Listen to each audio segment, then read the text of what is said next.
रखिए सर, उनको उठ के बोलिए माफी मांगेगा, then I will continue my speech. No sir, you have to intervene. Sir, you are the speaker of this house. No sir. कोई 60 साल पहले जवाहरलाल नेहरू का बात करेगा, दूसरे नेताओं का बात करेगा, तब आप कुछ नहीं बोलेंगे। मैं 5 साल पहले का डिमोनेटाइजेशन का बात करूंगा तो आप कहेंगे भाई वर्तमान इशू पे बोलिए। सर, ये पक्षपात नहीं चलेगा सर। ये मुझ पे आरोप लगाने में पढ़ के बोल रहा हूँ, पीएम टेलीकॉम कैसे बोलते हैं सर, प्राइम मिनिस्टर कैसे बोलते हैं, तो मैं पढ़ के बोलूंगा सर। इनके पास कागज नहीं है और पूरा देश से कागज मांग रहे हैं सीए का नाम पे, ये बीजेपी है।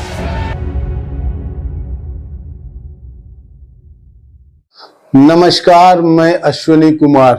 कमर की पेटी बांध लीजिए, मौसम बदलने वाला है।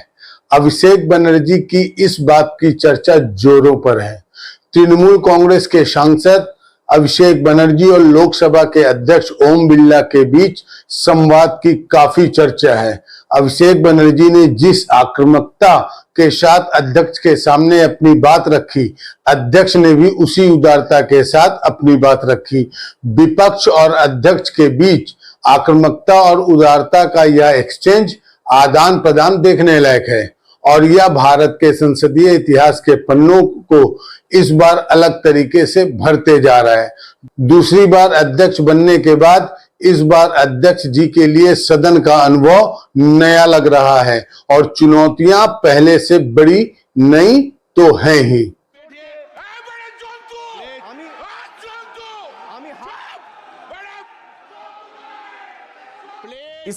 इसलिए 17वीं लोकसभा के अध्यक्ष ओम बिरला और 18वीं लोकसभा के अध्यक्ष ओम बिरला के कार्यकाल में काफी अंतर होने जा रहा है। उनके साथ विपक्ष के सदस्यों का तकरार हो या संवाद, दोनों ही स्थितियों में लगता है अध्यक्ष जी को नए सिरे से खुद को एडजस्ट करना पड़ रहा है। राष्ट्रपति के अभिभाषण के दौरान राहुल गांधी ने कह दिया, आप मोदी जी से झुककर हाथ मिलाते हैं और मुझसे पीठ सीधी रखकर। आपको किसी के सामने झुकने की जरूरत नहीं है। अखिलेश यादव ने कह दिया, जिस सदन से मैं आया वहां सभापति की कुर्सी बहुत ऊंची है। इस तंज में बहुत नजाकत है और बहुत शालीनता और करीने से अखिलेश ने वह बात कह दी जो कई बार साफ साफ कह देने से भी नहीं कही जा सकती है। थोड़ी मुश्किल सत्ता पक्ष को भी हो रही है। उनकी भी अध्यक्ष से अपनी शिकायतें जब राष्ट्रपति के अभिभाषण पर नेता प्रतिपक्ष राहुल गांधी बोलने लगे, तब गृहमंत्री अमित शाह खड़े होकर अध्यक्ष से ही रक्षण मांगने लगे और सत्ता पक्ष की तरफ से नियम बताए जाने लगे कि स्पीकर को क्या क्या करना चाहिए। उनके अधिकार बताए जा रहे थे। विपक्ष भले निष्पक्षता निभाने को लेकर अध्यक्ष से लगातार सवाल करते रहता है, लेकिन बहस के दौरान अध्यक्ष विपक्ष की बात मानते नजर आते हैं और कई बार उदार भी, कई बार अपने स्तर पर बीच का रास्ता भी निकाल लेते हैं। आज जब अभिषेक बनर्जी इस बात पर अड़ गए कि सत्ता पक्ष के लिए जिस सांसद ने मुख्यमंत्री ममता बनर्जी का सदन में नाम लिया है उसे माफी मांगनी पड़ेगी, तो यह संवाद स्पीकर और वक्ता के बीच का टक्कर और संतुलन का पर्याय बन गया। उन्होंने आखिर क्या रास्ता निकाला, इसे जानने के लिए आप इस बहस के इस हिस्से को पूरा देखिए। कैसे स्पीकर ओम बिरला के आसन पर आते ही मामला गर्म होता है और इसका हल निकल आता है। मानिए मानिए, please please please please please Kalyan ji, please. आपके सदस्य बोल रहे हैं, आपके सदस्य बोल रहे हैं, प्लीज। एक चीज सर, मैं एक चीज स्पष्ट कर देता हूँ सर। चेयरमैन सर ने बोला जो इस सदन की मेंबर नहीं है, एक मिनट, सदस्य नहीं है। एक मिनट सर, एक बार सुनिए। हाँ, एक मिनट प्लीज। माननीय सदस्य आप भी बैठ जाए, एक मिनट। माननीय सदस्यगण, हमें ये प्रयास करना चाहिए कि जो इस सदन का सदस्य नहीं हो उसके बारे में टिप्पणी नहीं करे। सभी लोग इसकी पालन करने का प्रयास करें। सर, मैं एक प्लीज प्लीज बोल दिया ना सबको, बोल दिया। सर, आप हम लोग को बोलते हैं, बीजेपी लोग जब करते हैं, आप लोग कुछ नहीं बोलते। एक मिनट, क्यों नहीं? एक आप उनको नहीं बोलने देना चाहते, आप उनको डिस्टर्बेंस कर रहे हैं। प्लीज अभिषेक जी, एक मिनट अभिषेक जी, एक मिनट। मैंने सभी माननीय सदस्यों को, आप डायरेक्शन देंगे क्या मुझे? नो, प्लीज बैठिए, प्लीज। माननीय, ऐसे मत कीजिए प्लीज, ऐसे माननीय सदस्य मेरे मत थपाइए। जब आपको बोल दिया बैठना है तो बैठना है। अभिषेक जी, मैं एक चीज से स्पष्ट करता हूं। ऑनरेबल चेयरमैन सर ने बोला जो इस सदन के सदस्य नहीं है, कोई भी सदस्य उनके खिलाफ कोई टिप्पणी नहीं करेगा। सर, मैं आपसे इतना पूछना चाहता हूं, पश्चिम बंगाल के चीफ मिनिस्टर ममता बनर्जी सदन के सदस्य है? नहीं है, तो उन्होंने क्यों टिप्पणी किया? सर, आप अपना पद का मान रखिए सर, उनको उठ के बोलिए माफी मांगेगा। Then I will continue my speech. No sir, you have to intervene. Sir, you're the speaker. You are the speaker of this house. No sir. एक मिनट प्लीज, मैं हाथ जोड़ के बड़े जंतु, আমি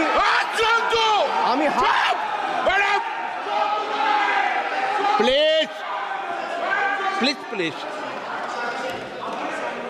आग्रह करता हूं, विनम्र रूप से मैं आग्रह करता हूं सर, उनको बोलिए आप स्पीकर के नाते, अध्यक्ष के नाते, इस सदन का गरिमा के लिए आप उनको बोलिए उठ के वो माफी मांगेगा। नहीं, प्लीज आपको कंटिन्यूस करना है तो करिए। उनका नाम सदन के रिकॉर्ड से निकाल दिया है, नहीं करना है तो आप डायरेक्शन मत दिए कि उनको माफी मंगाइए। आप मुझे डायरेक्शन नहीं दे सकते। मैंने उनका नाम निकाल दिया, ऐसे कई बार हुआ है सदन में, पहले निकाल दिया। रास्ता यह निकला कि अध्यक्ष ओम बिरला ने ममता बनर्जी का नाम रिकॉर्ड से निकाल दिया और अभिषेक बनर्जी ने अपना भाषण जारी रखा। इस प्रसंग से लगा कि 18वीं लोकसभा में सदन के पटल पर सांसद होने के लिए और अध्यक्ष बने रहने के लिए भी, अपनी भूमिका निभाने के लिए भी दोनों को विशेष रूप से अब सतर्क रहना है। हर दिन कुछ ना कुछ ऐसा होता है जिससे यही सीखने को मिलता है कि अब बिना तैयारी के यहाँ कोई नहीं आ सकता। पता नहीं कब कौन सी चुनौती किसके लिए खड़ी हो जाए। संसद का होमवर्क अच्छा तो होना ही चाहिए और नियमों की समझ पक्की भी, तभी आप हाजिर जवाबी से बहस को संभाल पाएंगे। अभिषेक बनर्जी डायमंड हार्बर से दूसरी बार सांसद बने हैं, युवा सांसद हैं, लेकिन जब अध्यक्ष ओम बिरला ने उन्हें टोका कि आप नोटबंदी का जिक्र ना करें, वो पुरानी बात हो चुकी है, तो सांसद ने उन्हें आपातकाल के जिक्र की याद दिला दी। माननीय सदस्य, आप वर्तमान बजट पे बोले 2016 के बाद तो 2019 सर, मैं जवाहरलाल नेहरू का बात वो लोग बोलेगा, सर, जवाहरलाल नेहरू का बात वो लोग बोलेगा। कोई 60 साल पहले जवाहरलाल नेहरू का बात करेगा, दूसरे नेताओं का बात करेगा, तब आप कुछ नहीं बोलेंगे। सब बोलते मैं हैं। 5 साल पहले का डिमोनेटाइजेशन का बात करूंगा तो आप कहेंगे भाई वर्तमान इशू पे बोलिए। बजट सर, ये बजट पे। पक्षपात नहीं चलेगा सर। बजट पे मैं बजट पे ही बोल रहा हूँ। जब विप्लव देव बोल रहा था तब 100 साल पुराना बात कर रहा था, 50 साल पुराने इमरजेंसी का बात कर रहा था, तब आप चुप थे। और अब मैं डिमोनेटाइजेशन का बात कर रहा हूँ, आपको चुप रहे। वाह सर, वाह। बोलिए अपनी बात पे। D for tragedy, and this is the tragedy. The example you all set in the house. This is why. तो आपने देखा बहस के दौरान कैसे जवाब आने पर उससे किनारा भी कर लिया गया। नोटबंदी पर नहीं बोलने का जवाब जब यह आया कि यहाँ आपातकाल की चर्चा क्यों हुई, तो अध्यक्ष जी ने भी ठीक उसी तरह से उसे नजरअंदाज कर दिया, जैसे क्रिकेट की पिच पर बल्लेबाज कुछ गेंदों को छोड़ देता है। सदन में हर टोका टोकी पर अगर फैसला होने लग जाए, निलंबन होने लग जाए, तो शाम तक वह सदस्यों से खाली हो जाएगा। 18वीं लोकसभा की अभी तक सबसे अच्छी बात यही रही कि विपक्ष और अध्यक्ष के बीच खूब तकरारें हुई, मगर अभी तक 100 सांसद निलंबित नहीं किए गए और न निलंबित करने की चेतावनी प्रमुख रूप से सुनाई दी है। पिछले लोकसभा में सस्पेंड करने की मांग आम हो गई थी। देखते हैं कि यह कब तक यहाँ इस बार नहीं होता है। विपक्ष भी सक्रिय और सतर्क है, सही समय पर याद दिला देता है। सर, ये मुझ पे आरोप लगा रहे हैं, मैं पढ़ के बोल रहा हूँ। पीएम टेलीप्रॉम्प्टर से बोलते हैं सर, प्राइम मिनिस्टर टेलीप्रॉम्प्टर से बोलते हैं। डेटा तो मैं पढ़ के ही बोलूंगा सर। अपना नेता को जाके ज्ञान दो। अरे अपना नेता को जाके ज्ञान दो। चर्चा मत करो, आप अपनी बात कीजिए। इस बार बीजेपी को विपक्ष का सामना करने की तैयारी करनी पड़ेगी। संसद के कई प्रसंगों से लगता है कि बीजेपी की तैयारी कुछ कमजोर है।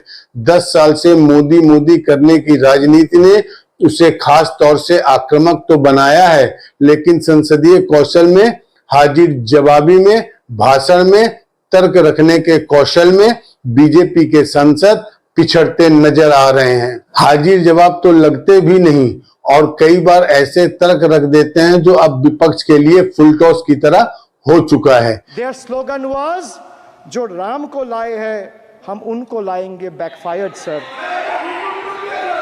Their slogan of, जो राम को लाए हैं हम उनको लाएंगे backfired. I would rather say, प्रभु राम आए तो न्याय आया। कुछ वक्त जरूर लगा,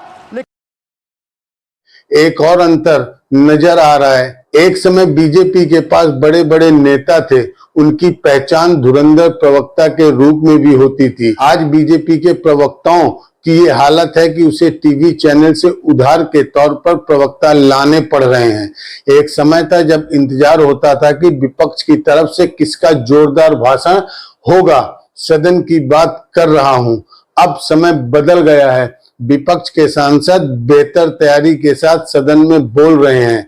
अभिषेक बनर्जी ने सरकार को चुनौती दी, कहा कि बंगाल के साथ भेदभाव हो रहा है, फंड नहीं दिया जा रहा है। अगर मेरी बात सही नहीं है तो सरकार कागज दिखाए। ठीक वैसे ही जैसे नागरिकता कानून के समय सत्ता पक्ष के लोग आम लोगों से कागज दिखाने के लिए कहते थे, तो मैं भी उनसे कागज दिखाने की मांग कर रहा हूं। Sir, I challenge the Honorable Finance Minister if she can release the white paper of how many dime, penny or rupees the central government has given to Bengal after its embarrassing defeat in the West Bengal legislative elections in 2021. Sir, in the last 3 years, let me put this on record. And sir, मैं कुछ बोलूंगा वो सही हो सकता है, आप उसके टिप्पणी करेंगे वो सही हो सकता है, गलत हो सकता है। सर, कागज तो झूठ नहीं कहता है। मैं बस इतना कह रहा हूं कि 2021 में आपने बंगाल में हारने के बाद आपने मनरेगा के लिए बंगाल में कितना पैसा दिया, और आवास योजना में 2021-22, 22-23, 23-24 फाइनेंशियल वर्ष में आपने अगर साबित कर दिया व्हाइट पेपर रिलीज करके कि 10 पैसा दिया है, 10 पैसा। सर देखिए, मैं व्हाइट पेपर मांग रहा हूं, ये चिल्ला रहे, अरे भैया व्हाइट पेपर दे दो, व्हाइट पेपर दे दो, कहानी खत्म। सर, जिसके पास कागज नहीं होगा, सर व्हाइट पेपर मांग रहे, सर व्हाइट पेपर मांग रहे, चिल्ला रहे, इनके पास कागज नहीं है और पूरा देश से कागज मांग रहा है सीए का नाम पे। ये बीजेपी है, ये बीजेपी है। सांसद को आप विपक्ष की नजर से देखिए और फिर सत्ता पक्ष की नजर से देखिए, अलग अलग तस्वीर नजर आएगी। विपक्ष के सांसदों ने इस बार बीजेपी की राजनीतिक भाषा की काट खोज ली है। उसकी भाषा पुरानी पड़ने लग गई है बीजेपी की। 2014 में आते ही प्रधानमंत्री मोदी ने एक खास तरह की शब्दावली और नामावली का इस्तेमाल करना शुरू किया, जिसे अंग्रेजी में एक्रोनील और अब एब्रिएशन कहते हैं। पहले अक्षर को जोड़कर नाम बनाए जाने लगे। इस तरह से योजनाओं के भी नाम रखे गए और विपक्ष को भी टारगेट किया गया। अब विपक्ष उसी एक्रोनील और एब्रेशन का इस्तेमाल कर बीजेपी और प्रधानमंत्री मोदी को घेरने लगा है। Amidst all the failures in the last decade, the PM and his government achieved something truly remarkable. A world-class collection of abbreviations. With more than 110 acronyms or abbreviations up their sleeve. Every new initiative feels like almost a linguistic surprise. Who need plain names, sir, when you can have a whole vocabulary of letters to decipher? 110 names, just imagine. And why I am talking about abbreviations or acronyms? Because I want to reply to this government in a language they understand. Sir, from ART. ART means accountability, responsibility, transparency. To Hriday, which means Heritage Development and Augmentation Yojana. To Udan, which means Ude Desh ke Aam Nagarik. To Gobar, which means galvanizing organic bio-agro resources. They have thrown every absurd acronym possible at the people of this country. 110 names. And like I said, I want to reply to this government in a language that this government and the union minister, especially the union finance minister, understand. So budget, BUDGET, it has 6 letters. And I will explain all 6 letters in details.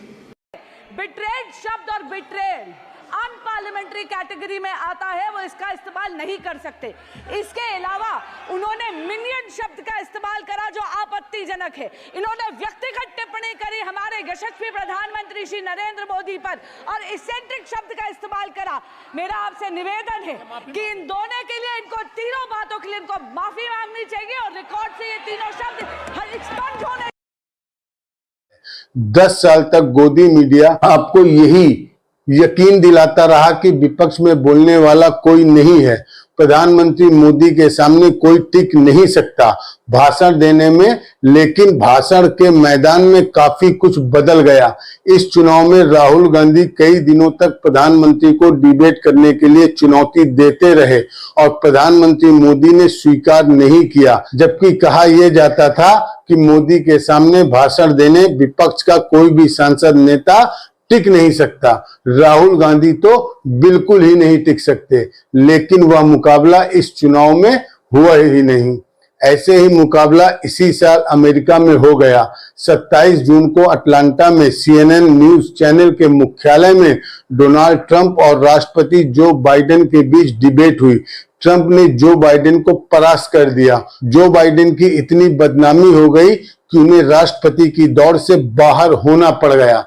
Bharat में अगर इसी तरह की debate हो गई होती तो क्या होता? इस वीडियो को देखने के बाद इस सवाल पर सोचते रहिएगा और हमारे YouTube channel S Bharat Hindi को सब्सक्राइब भी करिएगा। आपकी हमें बहुत जरूरत है। नमस्कार, मैं अश्विनी कुमार।